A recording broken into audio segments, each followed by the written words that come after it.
Assalamualaikum warahmatullahi wabarakatuh. Waalaikumsalam warahmatullahi wabarakatuh.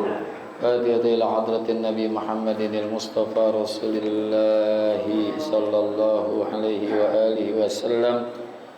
Jami'a ruwahi walidina wa masyaikhina wa muallimina wa asatizina, khususan li muallifi hadzal kitab al-Imam Yahya bin Syaraf an-Nawawi, wa khususan li muassisi hadzal majlis wal masjidi anna Allah yaghfir lahum wa yarhamhum wa yu'li darajatihim fil jannah wa yanfa'una bi asrarihim wa anwarihim wa ulumihim wa nafahati bid din wad dunya wal akhirah, wa anna Allah al-karim yaftahu alaina futuhal arifin wa yufaqihuna fid din wa yarzuquna kamalal ikhlas wal yakin.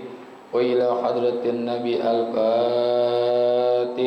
A'udzu billahi minasyaitonir rajim. Bismillahirrahmanirrahim. Alhamdulillahirabbil alamin arrahmanir rahim maliki yaumiddin. Iyyaka na'budu wa iyyaka nasta'in.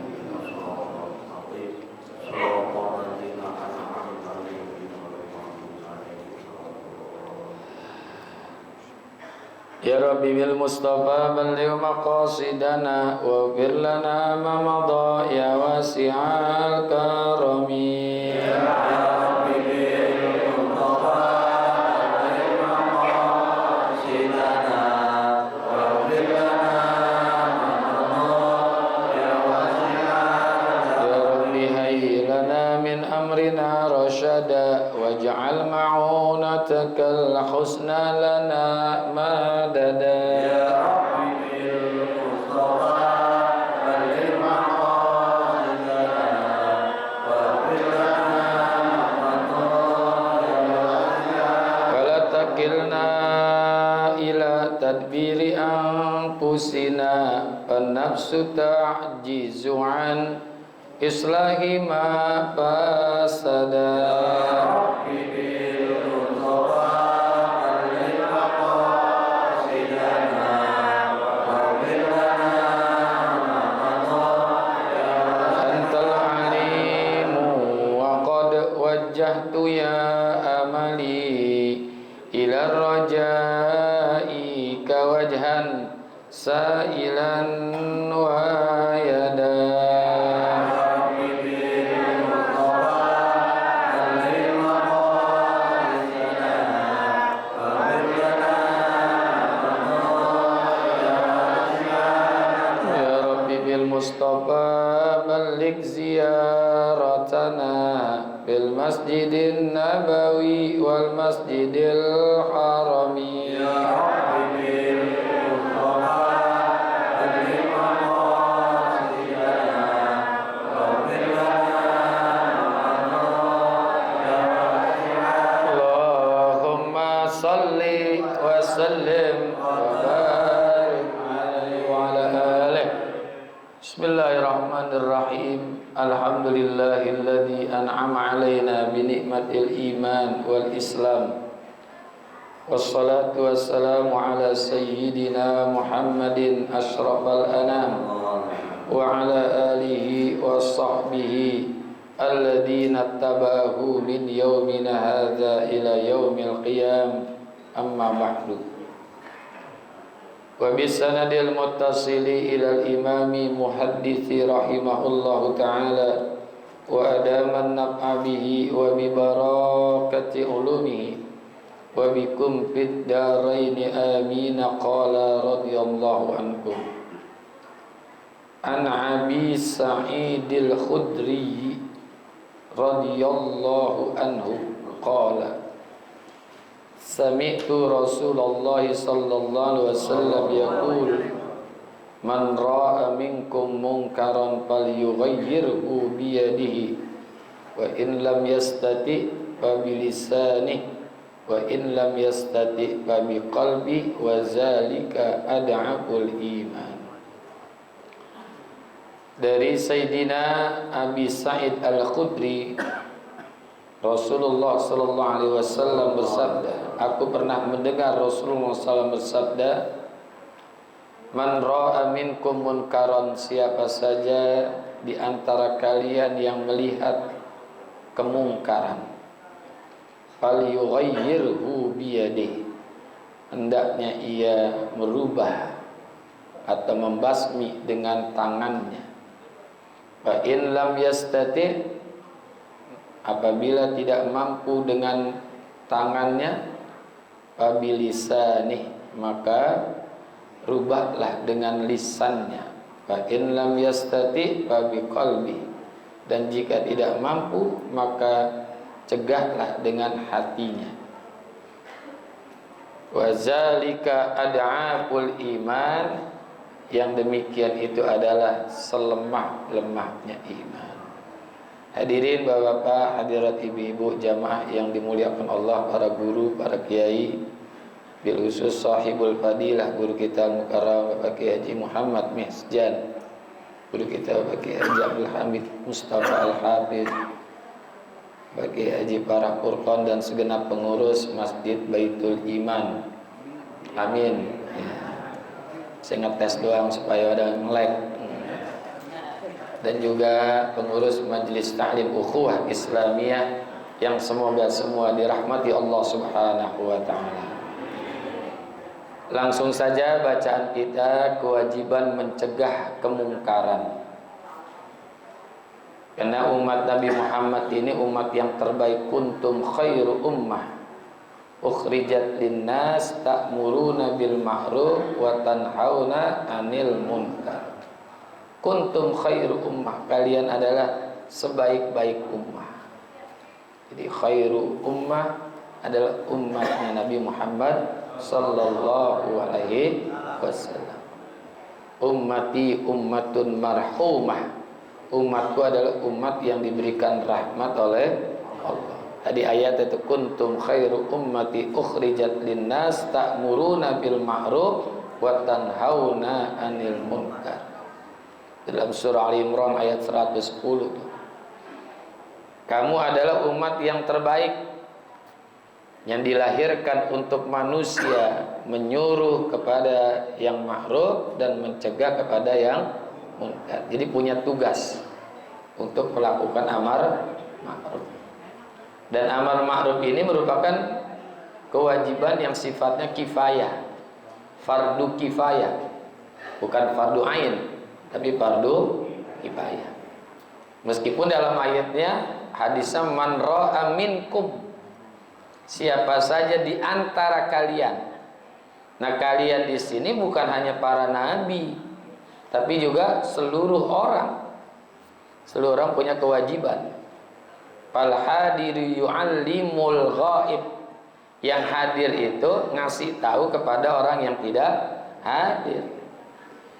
Jadi walaupun minkum di sini artinya adalah sekalian, itu maknanya adalah fardu kifayah. Enggak ada fardu ainnya, tapi fardu kifayah. Ya di rumah nih, di rumah aja dulu, enggak usah jauh-jauh. Ada amar ma'ruf nahil munkar. Orang tua itu memerintahkan kepada anak-anaknya melaksanakan syariah dan mencegah anak-anak berbuat maksiat. Kewajiban siapa? Ya kedua orang tua. Tapi apabila salah satu sudah melaksanakan, yang satunya tidak ada kewajiban. Apakah ayahnya ataukah ibunya? Cuma kalau dua-duanya enggak melakukan perintah atau mencegah larangan, dua-duanya jadi dosa, jadi salah. Perintahkan tuh sholat kepada anak, ya. Karena sholat itu merupakan ibadah yang paling penting dari ibadah-ibadah yang penting, yang melekat pada setiap muslim. Wa'mur ahlaka bis shalah wastabir 'alaiha la nas'aluka rizqa nahnu narzuquka wal 'aqibatu lit taqwa. Pertama kali sholat. Jadi pertama kali yang diperintahkan kepada anak adalah sholat. Murru auladakum bis shalah iza balagha sab'a sinin wadribuhu idza balagha 'ashra. Perintahkan kepada anak-anakmu jika 7 tahun usianya untuk melakukan sholat. Suruh sholat. Wadribu, pukullah oleh kalian mereka itu Idza balagha 10 sinin, kalau usianya sudah mencapai 10. Ini salat paling penting. Ini kalau kita baca hadis yang lain, as-salatu imaduddin. Salat itu merupakan tiang daripada agama. Kok tiang agama? Iya betul. Boleh saya minjem itu enggak? Apa botol? Ada botol kecil enggak? Jatuh pecah nggak nih? Nah, nih ya. Ini kalau saya pegang begini, ini ibaratnya ini agama nih. Nah ini rukun-rukun Islamnya. Kalau dipegang begini, ini ibarat agama dikerjakan semua nih rukunnya.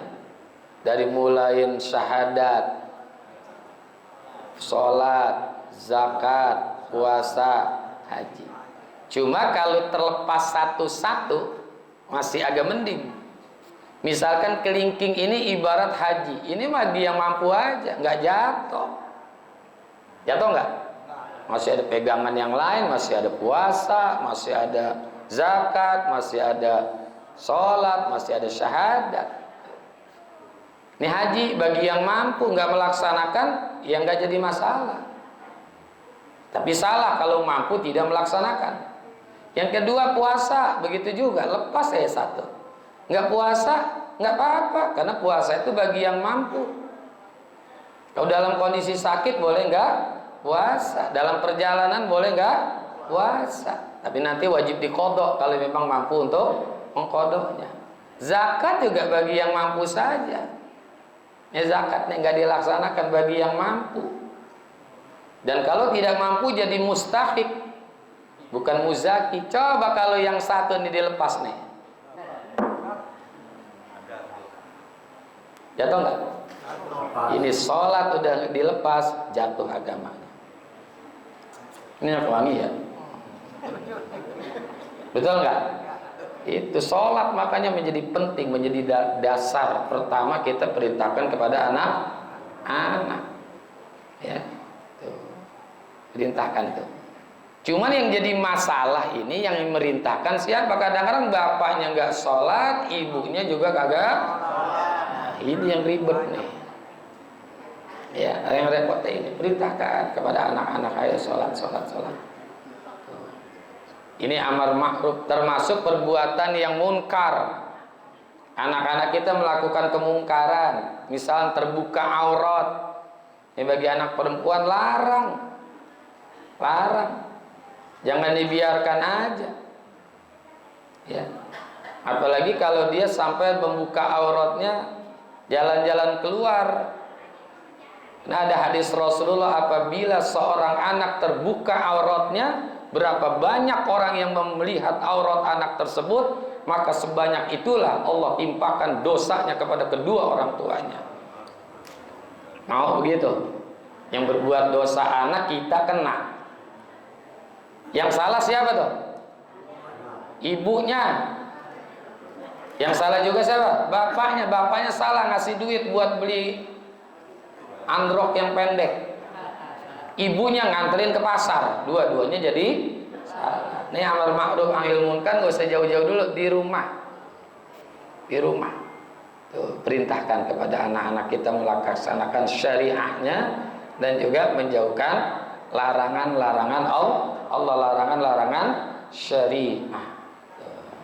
Cuman memang sekarang agak terbentur kalau kita perintahkan kepada anak kita nih. Ada KPAI, Komisi Perlindungan Anak Indonesia.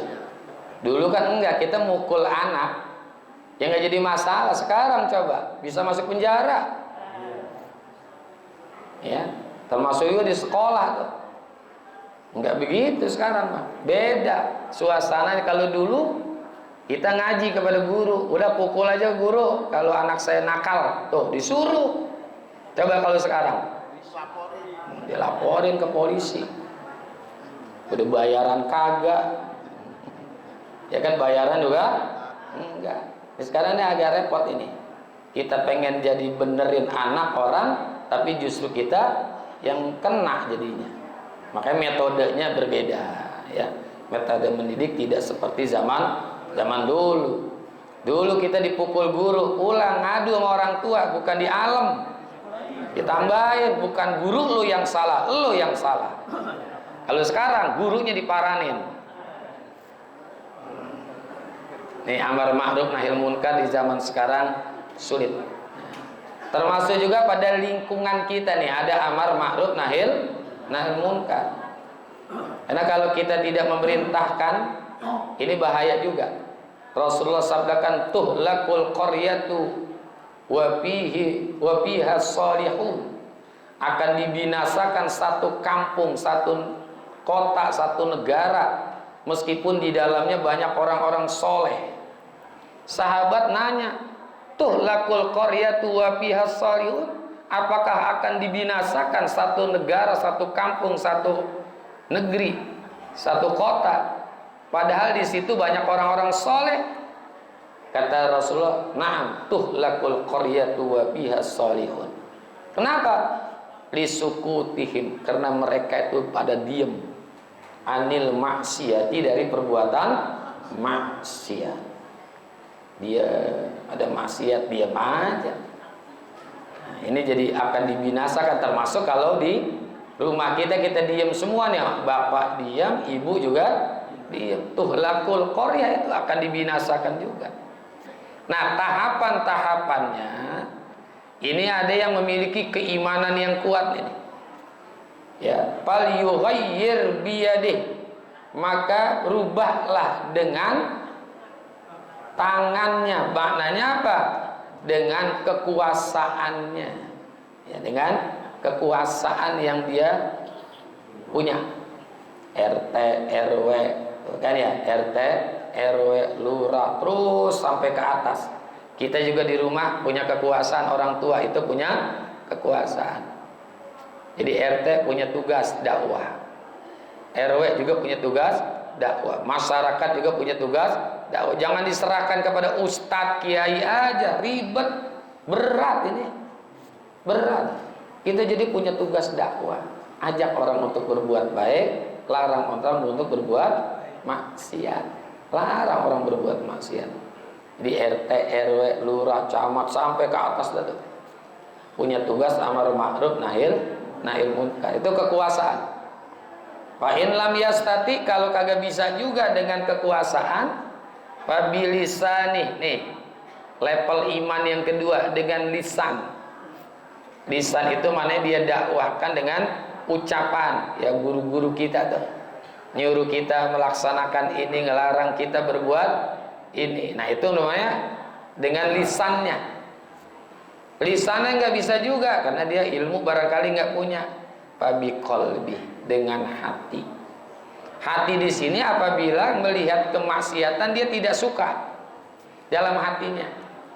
Tidak ada setuju, tidak ada kesukaan terhadap maksiat yang terjadi di tengah-tengah masyarakat. Karena kekuasaan dia nggak punya, lisan dia nggak mampu. Yang penting hati kita udah nggak suka dah. Jangan justru didukung, jangan didukung. Misalnya nih, misal gampang aja, setiap 17 Agustus, ya setiap 17 Agustus biasanya di kampungan suka dimintain sumbangan. RT, RW, lurah kan minta sumbangan tuh. Tanya dulu, buat apa nih teh? Dangdutan ntar malam. Dangdutan ntar malam. Kasih jangan tuh. Kasih. Kalau kita nggak kasih, nanti kita dianggap bukan warga situ. Tapi dalam hati kita ada kata-kata, gua kagak ridho dunia akhirat nih. Tidak ridho dunia akhirat gitu. Jadi tidak kesukaannya di situ. Tidak ridho sebenarnya ngasihnya. Nggak ikhlas pokoknya begitu. Kagak ikhlas, gua gak ngasih nih. Gua kalau bukan warga sini gua nggak kasih dah. Gitu, jangan justru didukung. Gua tambahin dah, berapa buat dangdut ya? Diminta 100.000 ditambahin jadi 200. Nah, itu kolbunnya udah gak ada hati, gak ada iman. Jadi itu selemah-lemahnya iman di situ. Yang penting kita tidak ada kesetujuan terhadap kemaksiatan yang ada di tempat kita. Itu ad'aful iman, selemah-lemahnya iman. Gitu. Nah, kalau acara-acara yang baik kayak muharraman, acara santunan kepada anak yatim, kepada orang-orang yang tidak mampu mungkin, atau ada acara-acara lomba untuk anak-anak baca Quran, pawai, ya enggak? Kan jadi syiar, bantuin. Bantuin, jangan justru nggak senang dengan adanya pawai, jadi macet jalanan nih. Nah, jangan, bantu. Ya, macet emang setiap hari. Ya, PRJ aja macet itu PRJ. PRJ, soalnya cuma pengen gitu-gitu doang. Pahala juga kagak dapet, ya kan? PRJ macet. Lah ini cuma anak-anak doang keliling-keliling pakai tidak disukai. Macet sebentar, dan juga nggak macet lama. Ya, kayak tadi kan ada yang lewat juga tuh. Jadi biarin aja, kita cari jalan yang lain. Tadi saya dari masjid Bait apa ya? Babu Toyib tuh ada yang pawai. Saya cari jalan lain lewat pasar. Jangan dibenci hal-hal yang seperti itu, syiar biar kelihatan. Ini giliran tahun baru Masehi aja menghambur-hamburkan duit itu, bakar-bakaran, pasang petasan. Giliran kita yang punya agama hijriyah nggak ada gerakan-gerakannya untuk mensyiarkan daripada tahun baru hijriyah. Jadi amar ma'ruf nahi munkar itu ada level-levelnya. Level yang paling tinggi adalah dengan kekuasaan biyadi. Kalau tidak mampu juga babi lisani. Kalau nggak mampu juga, nah babi qalbi, tidak ada kesukaan terhadap maksiat yang terjadi. Nah, kalau amar ma'ruf ini sudah ditinggalkan, Rasulullah sallallahu alaihi wasallam pernah sabdakan, "Walladzi nafsi biyadih," demi jiwaku yang berada pada kekuasaan Allah. Tunjukkan dengan walladzi nafsi biyadih merupakan qasam nih, walladzi, demi la ta'muranna bil ma'ruf wa tanhanna 'anil munkari. Hendaknya kalian itu melaksanakan, memerintahkan yang ma'ruf dan mencegah daripada kemunkaran. Kalau tidak mau, aul yusyakkanallahu yab'asu 'alaikum azaban, apakah akan ingin Allah mempercepat, mengirim untuk kalian akan siksa dari Allah? Nah, kalau nggak mau beramar ma'ruf nahi munkar, nanti Allah akan percepat siksanya. Ya. Summa tad'unahu fala yastajibu. Kemudian engkau berdoa kepada Allah tapi kagak diijabah. Jadi kemaksiatan dibiarkan, kemungkaran tidak diperintahkan, itu bikin datang siksa Allah lebih cepat dan doa kita tidak mustajab. Ya, doa kita jadi tidak diterima. Summa tad'unahu fala yastajibu. Kemudian kamu berdoa tapi Allah tidak akan memberikan ijabah terhadap doa-doa. Banyak hadis-hadis, ayyuhan nas murru bil ma'ruf wanhau 'anil munkar, wahai manusia perintahkanlah hal-hal yang baik dan juga laranglah dari yang munkar. Qabla an tad'uallahu fala yastajibu lakum, sebelum datangnya saat, di saat kamu berdoa, doamu tidak diijabah oleh Allah Subhanahu wa ta'ala. Jadi amar ma'ruf nahi munkar ini tergantung daripada kapasitas iman seseorang. Yang paling lemah adalah dengan hati. Bahwa ad'aful iman, nggak ada kelemahan lagi tuh setelah itu paling akhir udah itu. Ad'aful iman yang paling rendah itu tadi, nggak ada yang lebih lemah lagi, gitu. Ya, nggak ada yang lebih lemah lagi. Ini perintah amar ma'ruf nahil munkar. Jangan justru amar munkar nahil ma'ruf. Ya, amar munkar nahil ma'ruf. Yang munkar diperintahkan, yang ma'ruf dilarang. Jangan. Harus kita dahulukan kebenaran. Ya, harus kita dahulukan kebenaran. Nah, nanti baru setelah itu kita lakukan mencegah dari segala hal-hal yang munkar, ya. Minimal di dalam rumah tangga kita dah. Anak kita suruh ibadah, istri juga kita suruh ibadah. Suami disuruh ibadah nggak wajib. Kalau istri itu nggak wajib memerintahkan ibadah kepada suami, nggak ada kewajiban. Cuman menganjurkan, ya, cuman menganjurkan dengan bahasa-bahasa yang sifatnya singgungan, ya, ya singgungan saja, jangan langsung Pak sholat Pak, gitu. Nggak ada kewajiban seorang istri, ya. Yang wajib adalah suami memerintahkan kepada istrinya untuk melaksanakan kebaikan ibadah dan mencegah yang munkar. Kadang-kadang takut kita suami sama istri, ya takut, jangan. Kita ar-rijalu qawwamuna 'alan nisa. Dan itulah minimal di dalam rumah tangga. Nanti kalau bisa rumah tangga, lingkungan yang lebih besar. Kalau bisa lagi, yang lebih besar lagi, yang lebih besar lagi. Gitu. An Abi Hurairah radhiyallahu an, wallahu a'lam bissawab. Wa ilaihil marji'u wal ma'ad. Nah, mudah-mudahan sedikit ada manfaat dan bisa kita amalkan. Hadanallahu iyyakum ajmain wa farqallahu iyyakum ila thariqil qayyim. Assalamualaikum warahmatullahi wabarakatuh.